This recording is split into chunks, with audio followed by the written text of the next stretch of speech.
At the end of this month, the UK will formally notify the EU that it's leaving, and that means that after Brexit, it will have to forge new partnerships with other countries on issues such as trade and security, and one of those is likely to be Turkey.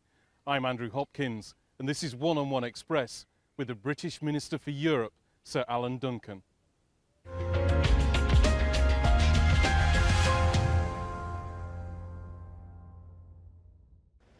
Minister, thank you for talking to TRT World. Britain is about to leave the EU. Turkey has difficult relations with the organisation. What does Britain hope to get out of this? Does it see it as a major business opportunity? And what can both sides gain from it? Yes, I think it's going to be a growing, continuing bilateral relationship. I mean, we will fire the starting gun for the beginning of our negotiations to leave on Wednesday. And our future relationship with the EU itself will take time to be determined. Of course, it's only when we know that we will really know what kind of trade relations and things like that we can have formally and legally with other countries. But there's so much going on between the UK and Turkey already that we want to develop it anyway. Whether it's done through free trade agreements and all that is, important but not essential.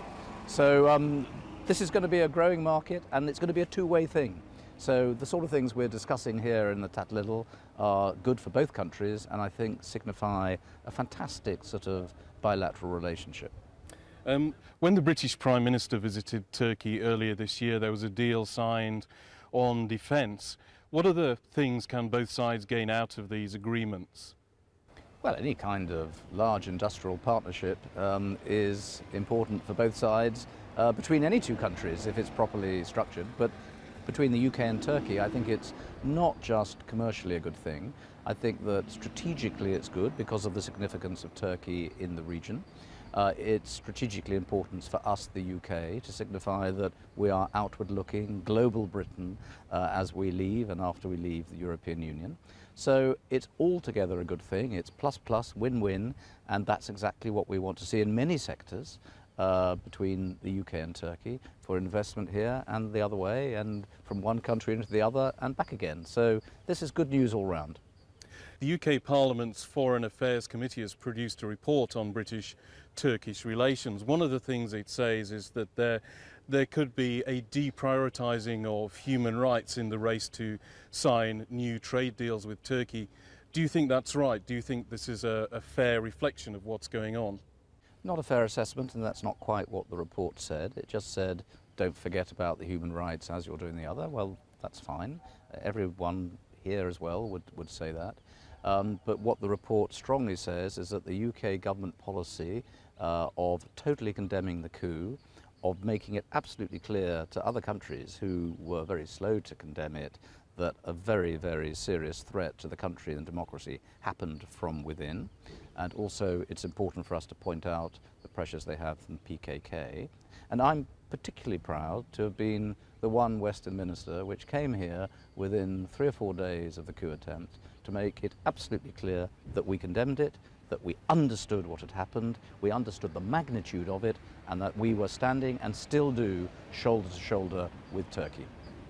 The report also says that the Foreign Office, the British Foreign Office, knows too little about who is exactly behind the failed coup attempt in Turkey last year. Who do you think was behind the coup?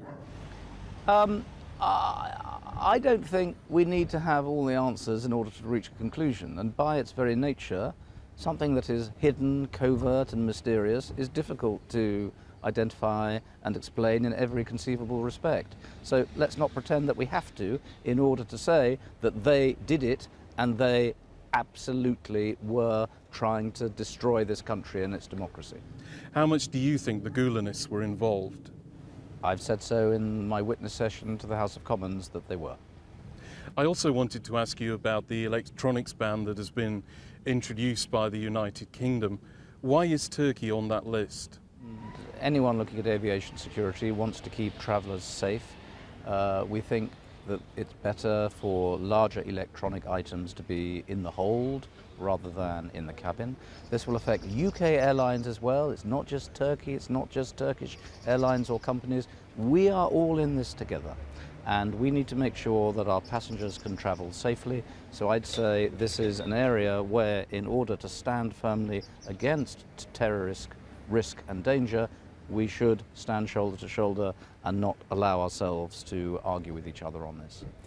Can you understand why Turkey might be annoyed by this particular decision? When Theresa May visited at the start of the year, Turkey and the UK agreed to form a working group on security.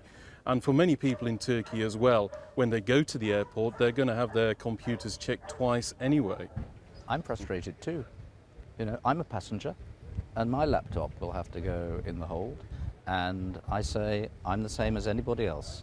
I'm a passenger in the same way as anyone else is a passenger, and I think we have to make sure that the standards of security are up to a level that can make sure we travel safely. So if I'm prepared to stick my laptop in the hold, I think I'd say to everyone else, let's just do it in order to keep it all safe.